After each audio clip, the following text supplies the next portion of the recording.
Three, two. Okay, we are live. Welcome back to the channel, everybody. Hope everyone's had a very good week. Let's get into it. So, first and foremost, I want to get talking about some potential big exits. Now, it's well known Manchester United squad is in need of a real good clear out, and it looks like the big names in the team sheet, the big names in the dressing room, some of those really big high-profile players who have done a lot in the game might be on the chopping block and could be set to leave the club. Of course, we're talking about Rafael Varane, we're talking about Casemiro, two players really who were brought in, I feel, at the wrong time in their career. I feel like we brought these guys in at the wrong time, when we are a team in transition, a team trying to build towards the future.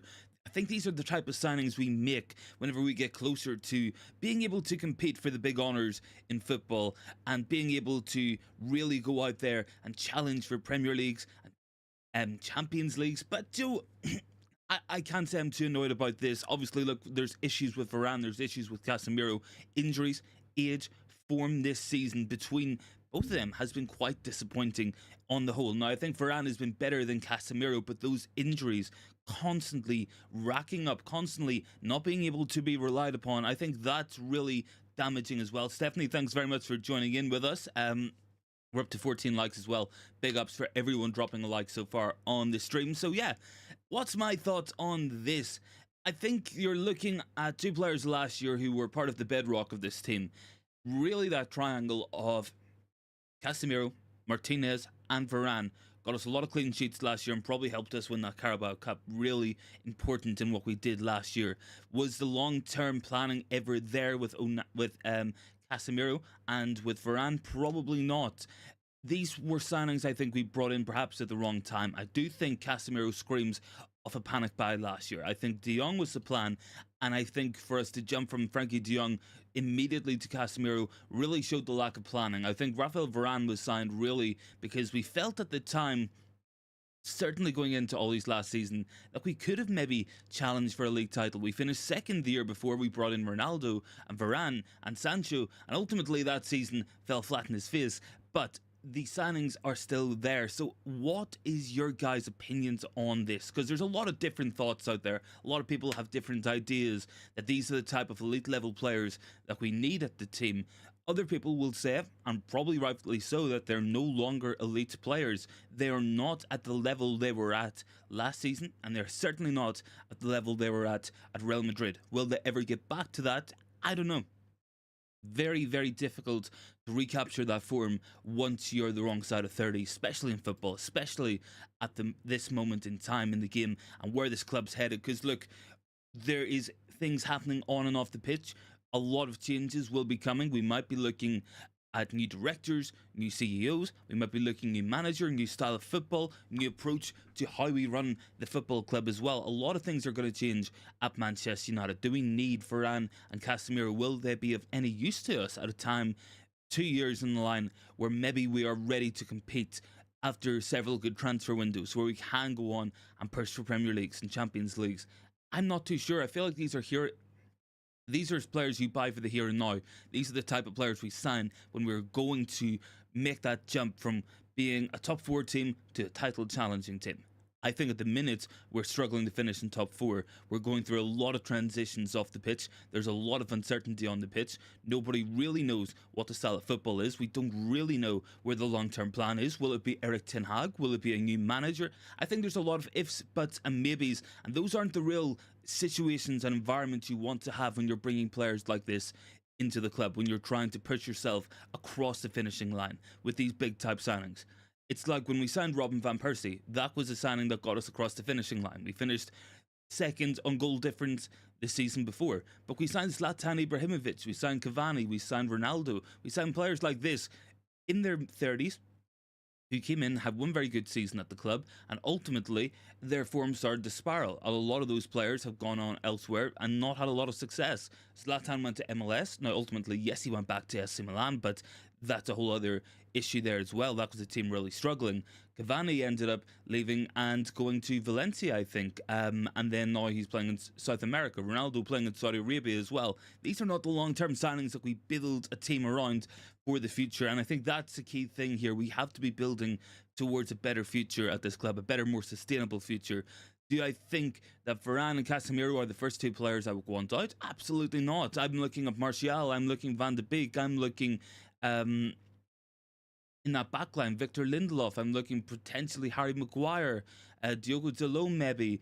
A lot of players who just are not good enough to be at this club at this moment in time, but I do think these big heads will go first, and I think they'll make big jumps. I'm expecting both to end up in Saudi Arabia. Honestly, that's where I can see this going. Now look, there's talk of Bayern Munich coming in, January bids for Varane.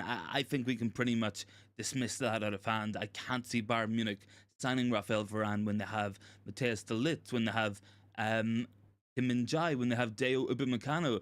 And ultimately, I think that's coming down to a lack of planning at United, because we should have been signing a centre-back in the summer. We should have got Kim Min-jae. We should have got Tobito. We should have went after somebody like that. And I think that would have had us in a much, much, much better state. But look, guys, I'm asking you guys in the poll as well, what would you guys do with those two big hitters, the two big names that we're talking about, Varane and Casemiro? Would you sell both of them? Would you sell neither of them? Or would you pick one or the other? Let me know your thoughts down below on the vote. We've pretty much covered everything on there. At the minute, most people are actually saying that they would sell both players.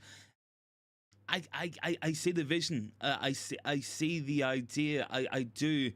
And yeah, look, I loved Casemiro last season. Really a player who made such an impact at our team last year, and everything that he did for us. I think Varane has been a good player for us last year, and certainly this year when he has played, he mostly has played at a good level. But when we have a manager who is preferring to play Johnny Evans ahead of Raphael Varane, when we have a manager who cannot rely upon Casemiro and coming out with statements such as, we wanted to play more football, so we took Casemiro off, that doesn't speak too well about where they are at this moment in time off the pitch, where their performances are held off the pitch as well by all those involved. It really doesn't. So I could see a scenario certainly where both leave. Do we think it happened in this transfer window? I'm not too sure. Look, a lot of this is going to come down to the Ineos plan and what Sir Jim Ratcliffe is going to do. Ultimately, they will be the guys calling the shots. With Sporting Control, it's going to be up to them and the people they bring in to make those decisions. It's going to be up to them what happens with Varane, what happens with Casemiro, where do they go in their career? Do we try to move them on? Do we keep them around? These are very expensive players on a lot of money a week. We can't afford to have these guys at the team logging up that wage book if they're not going to play. You know, we really cannot be having that either as well. So certainly big questions to be had. Any thoughts, guys? Make sure to get them in down below. Let me know your thoughts on Varane, on Casemiro. Where do you guys reckon that story is going to progress? Because look, this will go on. This will go on for a while. It might not happen this season, but it might happen in summer. I think we'll see movement on that. I think, logically speaking, if you're Jim Ratcliffe, if you're Ineos coming in, and you're taking control over all the sporting matters at the club, I think the first thing they're going to want to do is deal with this Jadon Sancho situation. I think that will be the first player that we might see moved out the door. It might be the first player we see moved on under their leadership if they cannot come to some sort of compromise, if there can be no agreement met, if things can't cool down between Sancho, Ten Hag and the club. Of course, that will be a big issue as well that needs to be resolved. Get those thoughts in down below, guys. 15 votes in the poll so far. 53% are saying yes, they would sell Varane and Casemiro. 20% are saying no, they wouldn't sell either of them. 20% want Varane gone and 7% only want Casemiro gone. Interesting as well. I expected more people to want to keep both. I do think when we look at that all combined, everybody's happy for at least one of those players to go. Most people are happy for both of them to go. Only 20% are saying on that poll so far that they would like to keep both players at the football club, and it's going to be a big story for sure coming up. And look, we're going to see a lot of talk. We're seeing it already that Erik Ten Hag, that the club are trying to drive out people on big wages. Is that the case? I don't know. That's going to be something else altogether, because that wage bill has to come down somewhere. And moving on the big earners is probably one of the best ways to do it. And that's going to help us with FFP. It's going to help us rebuild the squad. Jeremy's down there. Good afternoon to you. Who would keep Casemiro but sell Varane? It's not just about selling, but it's about buying intelligently. Absolutely, man. Absolutely. I think that's absolutely key. You know, we've got to be looking at this from the point of view that every player we sell, we have to replace. And we have to replace them well. It shouldn't just be a replacement. It should be an upgrade as and when possible. Or if not an immediate upgrade, a player with potential to come in and do better than the guy who we're moving on. Be it Varane. And if we sell Varane, bring Tobito in, then that's a long-term signing. If we sell Casemiro and we bring in somebody else to come in that defensive midfield area, then that's going to be a long-term upgrade. That's what we got to do. I think at the minute, their level of performance really does make this an easier decision in this moment in time. And look, everybody's reaction rate. It's impossible not to be reactionary when we look at the form this season across the pitch. There's been times on this channel where I've wanted players gone as well, where I've said I would happily sack them all as and well possible. But yeah, look, we got to be smart with this. We need to replace well. We need to strengthen. We need to buy intelligently. I think that's absolutely right there, Stephen. You really look at what we're doing. Really bring in the right kind of players at the right time, the right age, the right profile, who are going to come in and make a big difference to what we do on the pitch, what we do off the pitch, and that's really going to help shape a modern Manchester United team. Long-term planning, long-term investments, they will pay off. They will pay off. Absolutely they will. But we might not see the fruits of that for a season or two. It might take a while to get there, but I've a lot more faith in this style of approach than I do for the haphazard type of signings. I don't really want to see us go back to a time when we're going to be buying players over the age of 30, particularly regularly. I don't want to see that. Look, Sir Alex Ferguson always had a really strong transfer policy at the club. Nobody was signed over the age of 27. Now, was that excessive? Potentially. But it did work. It kept the average age of that squad down for a very long period of time. Now, ultimately, he ended up abandoning it to buy Van Persie, won a league title, retired. Yes, but I think we've got to go back to something similar. I think bringing these big players in on massive wages who are on the wrong side of 30, who are on the downward slope, whether it's an immediate downward slope or a progressive one, it's just not the way forward. It is just not the way forward for Manchester United. Look, we're in a position right now. And ultimately, it's difficult to accept this sometimes, but I don't think we can sign the elite world-class players at this moment in time. I don't think we can buy players in the absolute prime of their career. So you have two options. Either sign younger players who are going to go on to do big things, or you sign older players who have already been there, done that, hit their peak, and now they're on the downward slope to career regression. Now, look, some players can keep going till their mid-30s, almost touching 40, but not every player.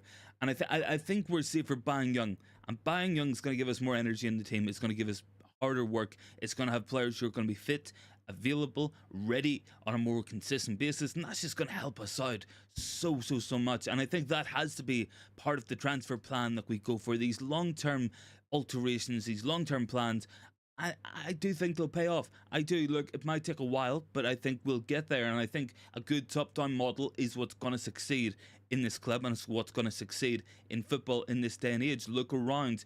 Nearly every other team is doing that exact same model. Liverpool, Man City, Arsenal, buying young, buying hungry players who are going to come on and grow at the club, grow into world-class players, and then you've got a team of world-class players. That's the kind of model that we need to be going for as well. Don't think we need to be signing players 28, 29 who might get a season or two out of before they inevitably decline. That's, I think, has to be key as well. And ultimately, as much as I do respect what Varane and what Casemiro have done in the game, absolutely. And I think, yeah, look, last season, two absolute stalwarts in that team who we couldn't have done without. I think maybe it's time that we do begin to move on. I would sell both, in my opinion. That's my take on it. But I think intelligently replacing these guys, getting the right replacements in, the right recruitment, going to be absolutely key. Going to be so important to what we're going to want to do moving into the future at Manchester United. And speaking of the future, I want to get talking on the next topic. No cause for concern, but there does look to have been a delay in this Sir Jim Ratcliffe takeover at United, the Ineos buy and all that stuff has seemed to have slowed down a lot in recent days. Now, we expected it to be done. We've had a little bit of movement with Richard Arnold going this international break, but ultimately it's coming down to legal issues. That's why we're not getting across the line. It's not like when Chelsea were bought over. When Chelsea were bought over, it was a private company. They were able to put out more statements and updates and stuff on it. We have to stay very quiet on it. We stay quiet because we are a public company on the New York Stock Exchange. We have to follow the rules. We have to follow the laws, or we'll find ourselves on the other ends of financial fines, stuff we want to avoid. So that will be taking some time. Look, it's a complicated deal, but I think we'll push it over the line. I do think it gets done pretty soon. Let's see. Jeremy goes, currently we have Twilight players in the starting 11 with a few youngsters making cameos. I want to see that ratio flipped on its head. Yeah, absolutely. Absolutely. I just can't justify, missing out on Kim Min-jae or a Tobito, or missing out on a Frankie de Jong or midfielders like that there. I can't justify that when we have 31, 32, 33-year-olds in the starting 11 every week who are on the back end of their career on £300,000 per week. I just can't justify it. Yes, it's a quick fix, but we've had a lot of quick fixes, and I don't think they work either. Luman, good to see you, man. Good to see you, buddy. Thanks very much for joining in as well. Up to 16 likes as well. Much appreciated on that there one. But yeah, look, I mean, it's the same reason why I didn't want to see us looking at Antoine Griezmann. That story, thankfully, has been rubbish, but I did a stream over the weekend. We were talking about it, and that's the kind of signing we would have made 2 years ago, 3 years ago. Bringing somebody in 32, 33 for £300,000 a week, trying to get a quick fix. That's what we would have done. That's not going to be the plan now. So Fresh is down there. Nice to see you. What's happened with Sir Jim? Nothing really has happened. Look, for all intents and purposes, the deal is done. Now, according to some, it does look like Sir Jim is having some influence at the club already. That's maybe to be expected. I mean, look, his opinion's going to be hated, of course, obviously coming in with sporting control. We did have Sir Alex Ferguson talking on it today as well. I think somebody managed to get a quick word out of him at a racing event today, so that he basically said he knew Jim very well, and time will see how he's going to get on. So it's gonna be it is gonna happen. Look, it's one of these things. It's legal issues. It's a lot of paperwork. There's a lot of solicitors and lawyers and all that stuff involved. All the parties, all the shareholders, everybody's slowing it down a little bit. Look, this is Manchester United. Everything we do is slow. It really, really is. We can't do anything quickly. Look, I believe it's a year to the day, pretty much, where we got the strategic investment announcement from the Glazer family, certainly around this time as well. Last year, it took a year to get to this point.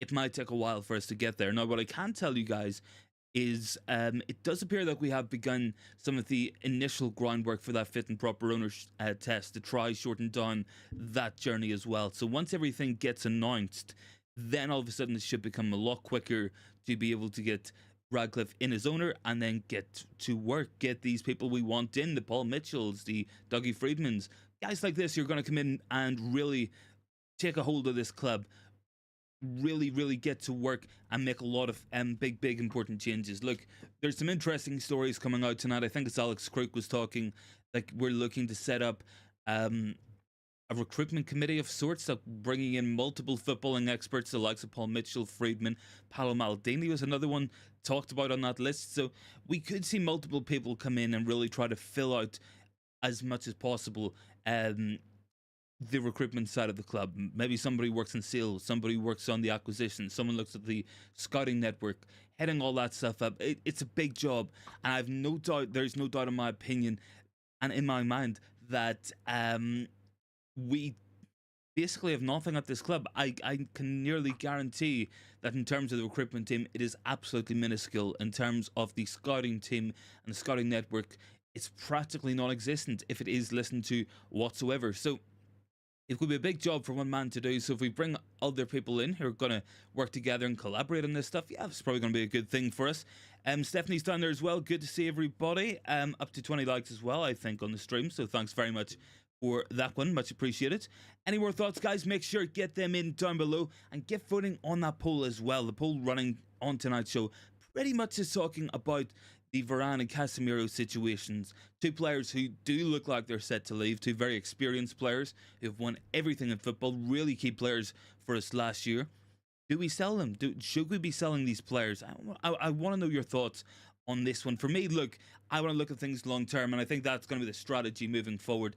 I don't think Varane or Casemiro will be at this club in a year's time, let alone 2 or 3 years' time.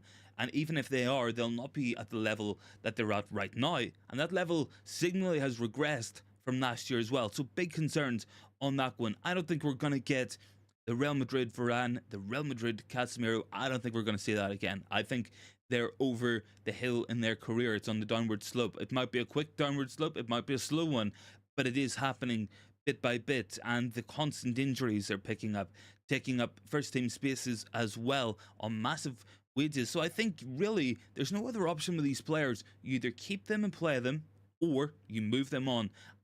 I cannot state enough that we cannot be having guys on the bench on £300,000 per week every single week. And that's exactly why the club did not want David De Gea to be the backup goalkeeper last year either. They really wanted to avoid that moving into this year, because then you already 350,000 a week sitting on the bench. It could not be done in that regard. So Fresh says, do you think Casemiro and Varane will be better experienced in the dressing room? And they have Champions League in those two.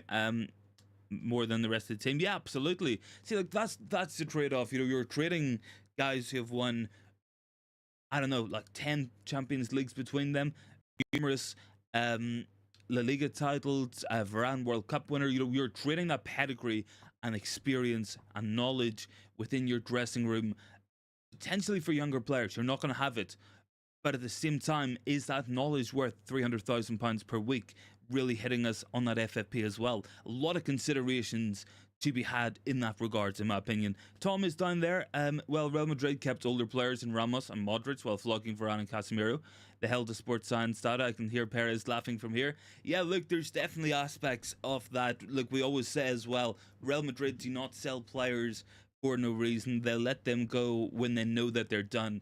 Ultimately, look, sports science is non-existent at this club as well. I actually think we have Jose Mourinho to thank for that. I think he really cleared a lot of it out during his tenure at the club. He didn't really want the sports science-based training and recoveries. He wanted to make his own judgment as well. Look, ultimately, probably a bad idea, but yeah, look, if you told me United's facilities are a long way off the best clubs in the world, yeah, I would absolutely believe that. If you told me that United's facilities were far off Brighton, Hove Albion, I will believe that as well. So, look, massive massive work for whoever does eventually come in to head up these recruitments, these wings, departments of the club. A lot of work needs to be done there. And look, unfortunately, look, it looks like it's being delayed. It's being delayed for legal based reasons. Anyone who has been looking at this as well will know that it's legal stuff. A lot of paperwork to be filled out, agreements to be signed with shareholders who will be having their shares bought off them. All that stuff has to happen. Now, I was watching Muppeteers earlier, and they did allude to something, and I think it's really important that we do bring this up as well. Pretty much that within the announcement itself that we will be getting from Manchester United and from Ineos when it does happen, there will be reference in it and specific detail as to how a full takeover will be achieved in the future. So something to keep an eye out on. I'm glad that's going into the announcement. I think really the communication between the club and the fans has been really bad throughout the entire process. You know, we really have been at the discretion of journalists, people who think that they're in the know. That's massive concerns, because then you get fed false information. You get people thinking that the Qataris have won constantly, or that Ratcliffe is pulled out. Ratcliffe can't buy the club. Ratcliffe has no money. These are the things that do ends up going out there, and ultimately poor communication has really made this a big issue at the team. It really has. Stephanie's down there, experience key, but character more so needed in first team players. Absolutely, I would agree with that, Steph, as well. Rajat, good to see you, man. And Jeremy, United should be looking for personnel who have success building from the ground up, not for those who have had success at a top clubs, be it players or staff. Yeah, I think that's a big one as well. I think we will be doing that as well. Look, very much seems like Jean-Claude Blanc's going to be the new CEO. Blanc has had experience at Juventus, at PSG. Really a guy who helps grow clubs' net worth, increase the money coming in. very good at helping support teams that are trying to rebuild in what they're doing. I think that's important. The other names we're looking at, Dougie Friedman, we're looking Paul Mitchell, we're potentially looking at Paolo Maldini. I'm not too sure if that's going to happen or if it's just paper talk, but certainly, look, Friedman and Mitchell, there's a lot of talk about those two guys coming in. You only have to look at Paul Mitchell's career really to see what he has done in terms of building from the ground up. He took over as a sporting director at Southampton originally. From there, he signed the likes of Van Dijk, he signed Mane, Dusan Tadic, Graziano Pella, a lot of good players into that Southampton team. And for a while, Southampton were a really, really good team in the Premier League. Ultimately, Mitchell left, the money dried up, they were selling too many players, trying to replace them with teenagers, and they went down. Then from there, he went to Tottenham Hotspur. Really was important under Mauricio Pochettino at that club in getting a lot of top level players in who made that team really, really good for a while.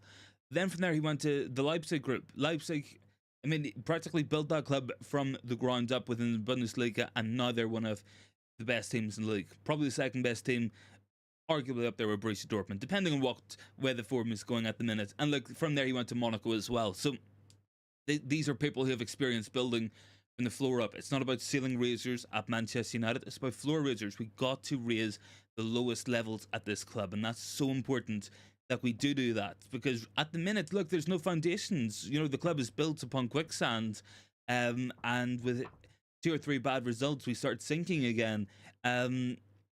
That's an unfortunate way that we have found ourselves, but it's what's happened when we've had an ownership that have only cared about the profits, haven't cared about the club itself. And then you have them appointing directors and people to run the club who have a lot of their own malicious and selfish self-interest at heart as well, instead of what's best for the club, who backstab players in the back, go to the media behind players' backs, leak team sheets from your own manager to the media as well. You know, this is the kind of stuff that we're dealing with. It genuinely is rotten to the core and needs absolutely power hosed out. It needs completely cleaned out from the top to the bottom. Rzadko's not yet have attachment to Varane and Casemiro. Yeah, look, I'm very, very happy with what Casemiro did last year. I always felt it would be a short-term signing. I always did. I didn't think the form would go so quickly. And look, it's ultimately going to be, can he adapt to it? What's going to be happening? I think there's a lot of uncertainty at this moment in time in the club. Are these players staying? Who's coming? Who's going? Where do we need to strengthen? Is the manager staying? Is the manager going? Who's coming in? What's going to happen there? We have a lot of uncertainty at the board level. Will Ratcliffe have all the control that he wants? Will he get the people he wants? Will the people he gets and brings in that belongs to Mitchells, to Friedmans, will these guys actually have the power and ability to make real, genuine change at the club? Because we brought the likes of John Murda in, and I always think John Murda is an appeasement appointment at the club. I think it's just so they can say, yeah, look, we got a director of football, we're caught up with the times, we're a modern football club, but it's not. Because John Murda has no real power, and any power that he does have, he's not able to actually use as well. So certainly the uncertainty needs to end quickly. We need to know what where we're headed, where we're going from the top to the bottom. And I've been saying for a long time on this channel, we've had 6 managers in 10 years. We've had 40 plus players. The consistency is at the board level. It's with the ownership. That's where we've got to focus on with this change, because they have overseen everything that has gone wrong at the club. They really have. And ultimately, if Ten Hag does get sacked right now, nothing would immediately change with the new manager. And it was the same with Ollie, it was the same with Jose Mourinho, with Louis van Gaal, with David Moyes. These are all reoccurring problems that we've had for a really, really long time. So ultimately, that consistency, stability is what we need to be able to move forward. You cannot build a house without having those foundations in check first, in place first, because that means that at the very, very least, you're secure, you're not shaky, you will not wobble, and especially when things go wrong. Because at the minute, 2 or 3 bad results, it's the end of the world at this club every single time, regardless of who the manager is, how well we've been playing or how poorly we've been playing. That is a consistent thing that has run across this club for a hell of a long time. It really, really has. Rzadko's did Mitchell bring Shaw to Southampton? I think he was Well, I think Luke Shaw came through the academy, but I mean, maybe he was signed from somewhere else. I'm not too sure about that. Rajako United can somehow tweet quicker than they post on their app. Yeah, I mean, they can do, man. Jeremy's down there as well. Last time a Galactico signing work was Van Persie. We already had the cake and we just needed the cherry on top. Nowadays, we just have some old baking mix in the cupboard. Yeah, I mean, that's kind of the level that we're at. I mean, the eggs are rotten, the milk has gone off. Um, we have nothing at all, and we're trying to throw a cherry on top and hoping that it might be salvageable at all. But yeah, look, certainly big changes is needed. I want to get talking real quickly about the actual team itself, because obviously, look, we play Everton on Sunday. It will be a difficult match.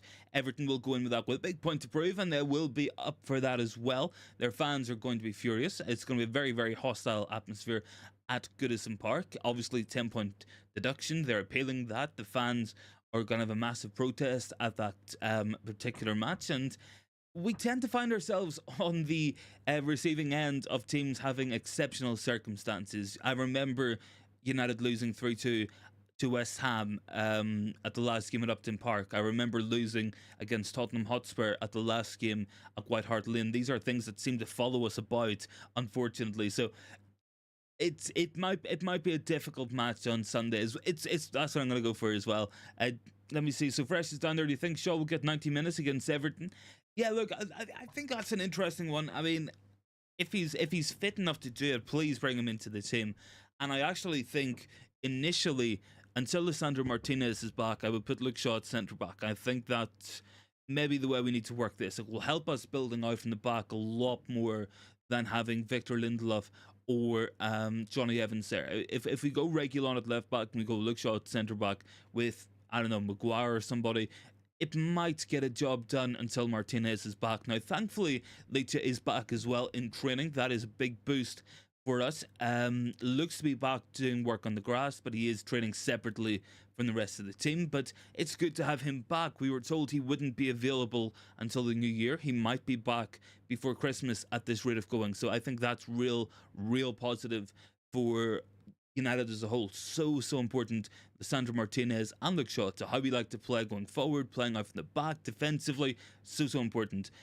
Tom is down there. Go back and look at the foundation of RB clubs. It was Jared Hillier, not Paul Mitchell. Ralph was unveiled in the photo as well. Yeah, look, I know that certainly the RB clubs were brought in initially. Look, it's a very modernized and very young set of clubs. Yes, that is true. Of course, Ralph Rangnick heavily involved, but Paul Mitchell was brought in there as well and played a big role in a lot of the things that they did do, especially once they got into the top divisions of German football as well. Ultimately, Paul Mitchell did seem to leave before really he probably got the flowers he was due at the club, but certainly a very qualified guy, and I think he's got that experience of building stuff from the ground up, looking after those top and going for those really young players that we do want to see as well. So I think, yeah, look, definitely somebody I want to bring into this football team as soon as possible. Daniel's down there, good to see you, man. Rajako's murder and Arnold is a Glazer puppet. Will we activate Ignacio's release clause? Side note, we can get Thuram and Tobido. Yeah, look, we could go for Thuram and Tobido. Obviously, the Premier League clubs, if anyone did miss this as well, there was a vote held midweek on whether they could loan players from the same organisation, basically to prevent Newcastle United having their pick of whoever they want from the Saudi Pro League in the January window. I think that's part of what they're looking to do. United were actually one of the teams who voted against it, but yes, they could go out and bring those players in. But ultimately, that's going to fall up to Ineos and what they want to do, because they have a duty of care to Nice. You know, they're not just going to be a feeder club as well. They want Nice to be successful. So certainly that's going to be something. So Fresh is saying, is Mina going to have much more success? Haven't heard of him since his run this summer. Yeah, I'm sure he will do, man. He's just really working his way back to fitness from that injury he got against Real Madrid. So he's played in the academy teams for the under 9, I think it's maybe the under 18s and the under 21s. He's been playing for them quite regularly in the last couple of matches, building up his fitness, playing for the England youth setup as well over the break. He looked impressive from what I did see of him. So yeah, look, certainly a player I want to have back in the team. I think he gives us a lot of what we need. We need drivers, we need runners in the team. At the minute, it's very static. If the ball's not on that midfield area, Christian Eriksen Bruno Fernandes, Scott McTominay. These are players who are not going to drop a shoulder and drive forward with the ball into those forward areas. We seem to be getting very little of it as well from the forwards. I think Luke Shaw is probably the best player we've got at doing it, but I think Mane in central areas could be very, very helpful as well. Daniel is on there. Would be crazy if Varane left in January, like a really bad move, but in summer maybe find a replacement.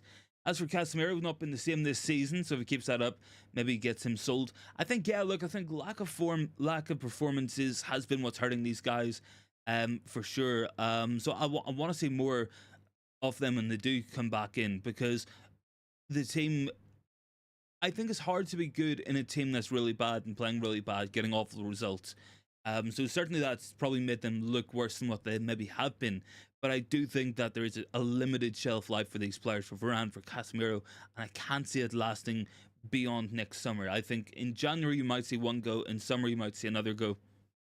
Rajako's good to see Lisandro Martinez and Luke Shaw back. Happy about that. Yeah, absolutely, man.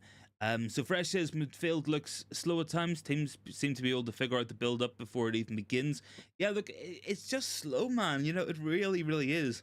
I mean, if you look at what a lot of other clubs are doing, they've got really strong, powerful runners in that midfield area.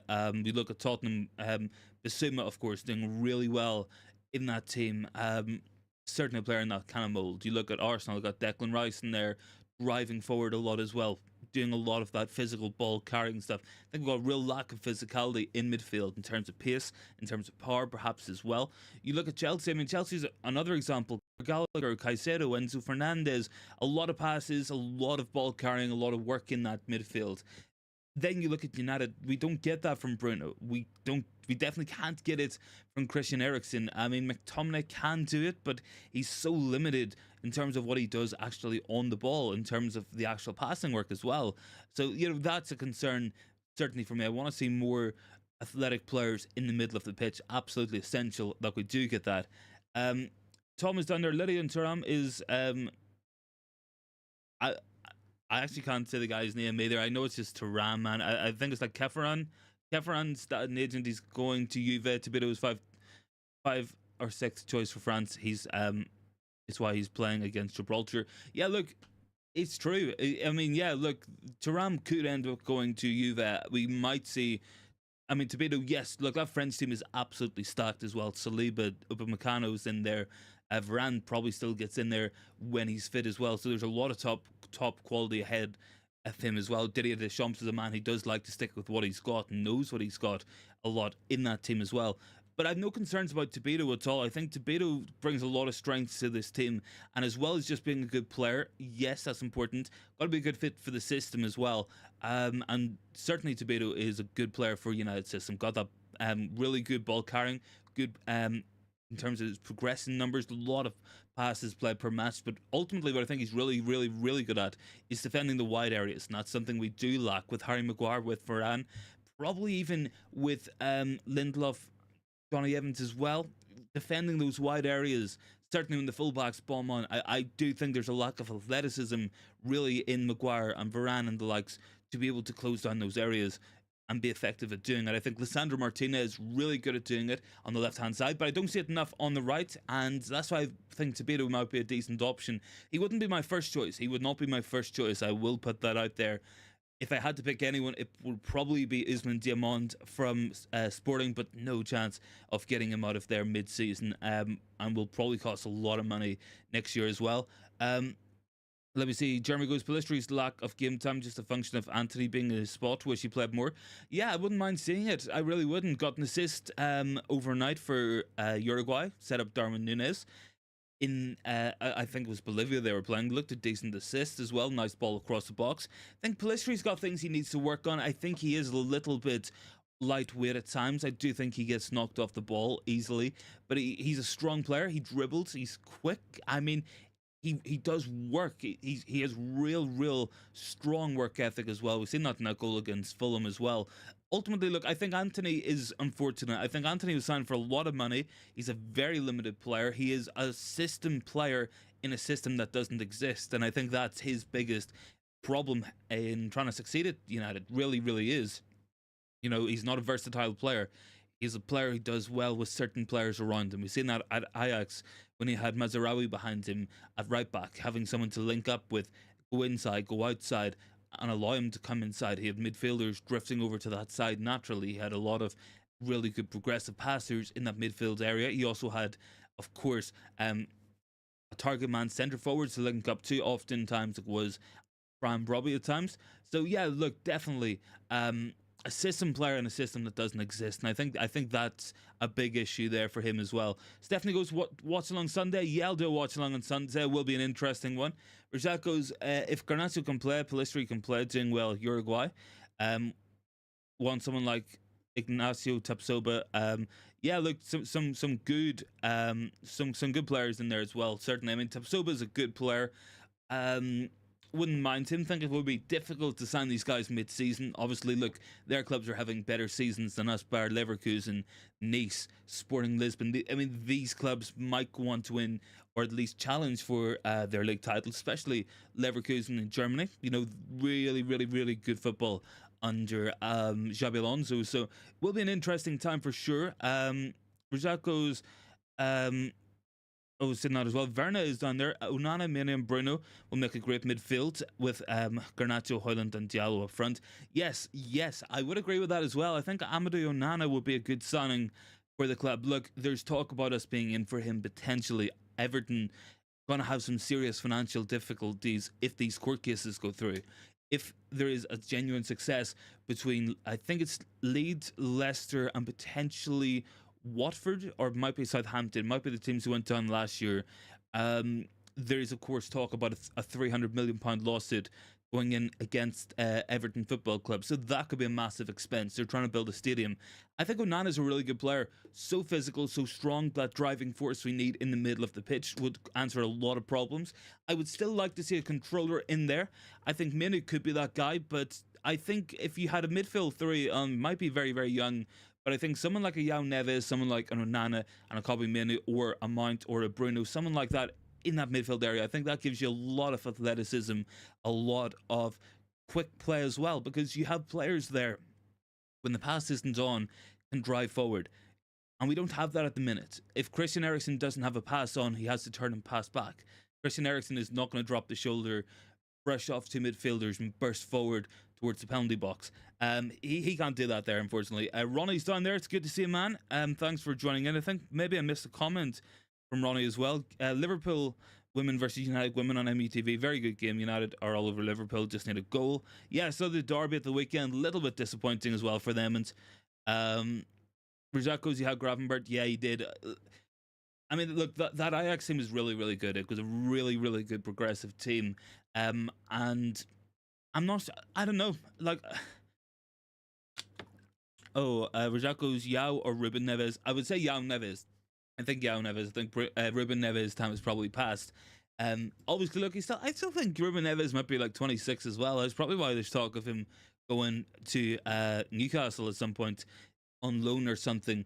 But I would like to say that I think certainly having a physical player who can do a lot of the dirty work in there and carry the ball forward, having someone who's an elite level progressor in terms of what they actually do on the ball, with passes, with dribbles and stuff, I think that's really important. And I think having a controlling number 6 as well is what we need. Someone who's going to sit back. They might not have to do all the defensive work, but if they can be the one to take the ball and the centre backs drop in from time to time, pick up those kind of areas, pick up those kind of runners and move the ball up the pitch. I think, yeah, that's probably the type of player we have really needed. Look, I think we get bits of it. I think if you watch what Sofiane Amrabat does, it's interesting. I think that's kind of what we need in that area. Do I think Amrabat's the best player for that? Probably not. I think it might be a case of right signing in terms of profile, but maybe wrong player. I think a player like that is kind of what we maybe need. Thomas down there, Gravenberch is so clear of Amrabat, you have to ask what is happening.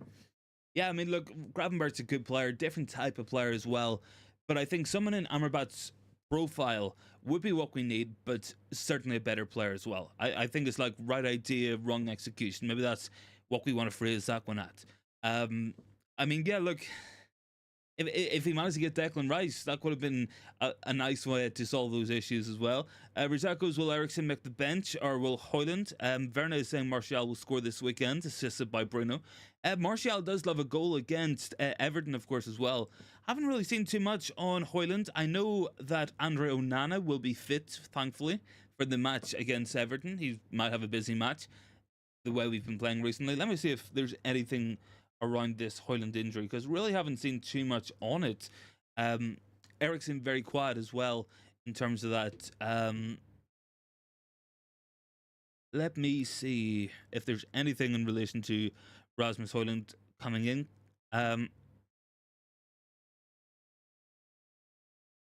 Don't know. Can't really see too much. Let me just have another quick check here. Let me see. Stephanie goes, United to nick it 2-1. We'll have to score first to make it happen. We will. Absolutely, we will as well. Let's see. Actually, a story in the last couple of minutes from Manchester Evening News talking about it. Luke Shaw is back in training, thankfully. Marcus Rashford should be back as well. Onana is going to be back there. I mean, Højlund's potentially going to return. Christian Eriksen looks to have a more long-term injury as well. He seems to be out until around about December, according to them. So we might see Højlund at the weekend. We might see Martial. I'm not too sure about that one. I think either way we should be beating them. Tom goes, I drive Amrabat back to Florence. Should have got the big move in January after the World Cup, but didn't. I mean, yeah. I mean, I think even the World Cup kind of put a different perspective on what people thought Amrabat was going to be. I think a lot of people thought he was going to be this real workhorse type player doing all the pressing work. Ultimately, he did that because Morocco didn't really have the system needed or the ideas needed in the players necessary for Amrabat to be that sitting, holding midfielder, picking up the ball, playing a lot of passes. But yeah, look, I think Amrabat's the right profile, it's the right idea, but it's just maybe not good enough as a signing. I think that's where I would leave that there one. But look, time will tell. He might ends up really improving over the next couple of weeks. Will be interesting because there was reports initially that we would look to sign Amrabat permanently, and then after a couple of weeks those seem to have quietened down, and we will be looking at alternative options instead of signing Sofyan Amrabat. So certainly it does look like, yeah, this might be another one that got wrong. Rajat goes with international ball is slower than EF. Yeah, I mean, look, international football absolutely is very, very, very slow. And when you see players doing well for their national team, it's no guarantee that they're going to do anything if you actually go out and sign them. Look, we know this already. We've seen this many times. And yeah, look, it's just going to be something that happens over and over again. And players will always be signed on what they did in a World Cup or a European Championship. Rajat goes, I like his camera bat. He hasn't been working well. Yeah, look, I like Amrabat's character. Yeah, look, I like his character. I think he's a humble guy. He seems to work hard. He seems to have desire. I just think, yeah, maybe he's not at the level needed. But I think someone in that mold who can be a sitting, controlling midfielder, picking the ball up from the centre backs, being the drop-in guy, making a back three, letting the wing backs push on, one dropping into midfield, another one going wide. I think that's kind of what we might be doing. Chatsport said, who's up front this weekend? I think it's all going to depend, man. It really is. Mostly because of Højlund. I think if Højlund's going to be fit, yeah, look, he'll probably end up playing. But there's been no real update on it. I think we're gonna have to wait until we find out from Erik Ten Hag in a press conference. But yeah, look, does he come straight back into the team? I'm not too sure. The early indication was that Christian Eriksen might be out for another little while as well, but really not too much in this one. I want to have I'm trying to have a quick look as well, just at the training photos as well. Luke Shaw is back, which is good to see. Onana is going to be fit as well, so that's another plus as well. Can't really see Lisandro Martinez on. He was of course playing. On the pitch doing some grass work, which is good, but he wasn't actually involved. Johnny Evans, Højlund, and Eriksen all withdrew from international duty. Onana missed the second qualifier. Casemiro definitely still sidelined. I mean, there's not really too much talk about who's actually going to be fit and available and ready to play this match at the weekend. It'll be an interesting one for sure. I mean, Martial does love a goal against Everton. We know this already. Scored quite a few times at Goodison Park and against Everton at Old Trafford and stuff. So, um, I guess we just find out what's going to happen there with that there one. Any more thoughts, guys? Make sure you get them in down below as well. Big ups on 23 likes. Jeremy goes, is signing Evan Ferguson redundant now that we have Højlund, great player? Yeah, I mean, look, I think Evan Ferguson's a top player already. Going to be something special. Do I think we sign him and Højlund in the one team? I think maybe you're looking at two similar profile of player, and the reason why I would say that there as well is mostly because when we look at it, you got two players there, both very young. Young players will have drops in form and inconsistencies at time. So yeah, you're maybe looking too similar there as well. Tom goes, FC Utrecht, that's pre-Ajax for God's sake. Isn't thing is bent given Højlund joined the agency before the move. Yeah, but look, I mean, look, that's a pretty common thing. I think Pep has signed a lot of people from his own agency at City as well. It's a common thing, for sure. Like Rajat goes, Boniface will be a good centre forward. Yeah, he will. Boniface is really doing bits at Bayer Leverkusen as well this year. I don't know. Like I don't know. I think maybe if you give me the option of signing anyone I wanted, I would look at someone maybe slightly older than Højlund, maybe around 27, 28. Someone who's kind of in their prime years now. Takes a lot of the burden off Højlund as well. Gives him some proper competition as well up there. Gives us different options. Could someone like an Ivan Toney be that type of player? I don't know. I think Toney profile-wise works. Obviously, there's issues off the pitch there. We don't know what's going to happen with that in the long term. So I think there's a lot of potential players we could look at. There's a lot. I think we definitely buy another striker. I think Martial is gone as far as I can tell. Chatsburg would like to see Tammy Abraham. I mean, look, that's another one. Rajat goes, will we go get Orban or Sesko rather than Ferguson? I mean, we could do, but I think someone with a slightly older profile, kind of 26, 27, 28 years old. I think that's maybe where we're going to look if we're bringing somebody else in. I think we need it. Unfortunately, Martial is never going to be fit again, and I think he's just gone at the end of the year. So look, there's bound to be players out there. Rajat goes in 2 or 3 years. I can give 3 or 4 years we need. Yeah, look, I think that will be the plan. You know, we will look at what we got and try to plan accordingly. I think if we're talking about looking intelligent planning and intelligent signings, I think if we're going to put the faith in Højlund, put the faith in Højlund, sign someone later on in their career, maybe not someone mid-30s, but somebody 27, 28. I think that's maybe the kind of profile that age-wise that we're going to look at. And if you genuinely think Højlund is going to be this top level player that we all think he can be, that we've seen glimpses of this year, then I think within 2 years he would have them fully out of the team and firmly behind himself as well. And look, that gives him time to grow as a player. He's only 20 years old. You know, there's a lot of time for Højlund as well. So certainly, I think it's a signing we need to get right. We need to get more goals into the team as well. So it needs to be someone who can deliver now, in this moment in time as well. So that's something we got to be looking out for as well. All right, guys, I'm going to be leaving the stream here, but I will be back on tomorrow, same time as well, 7 p.m. UK time. So thanks so much for watching, guys, and I'll catch everyone tomorrow. Thanks so much as well, guys.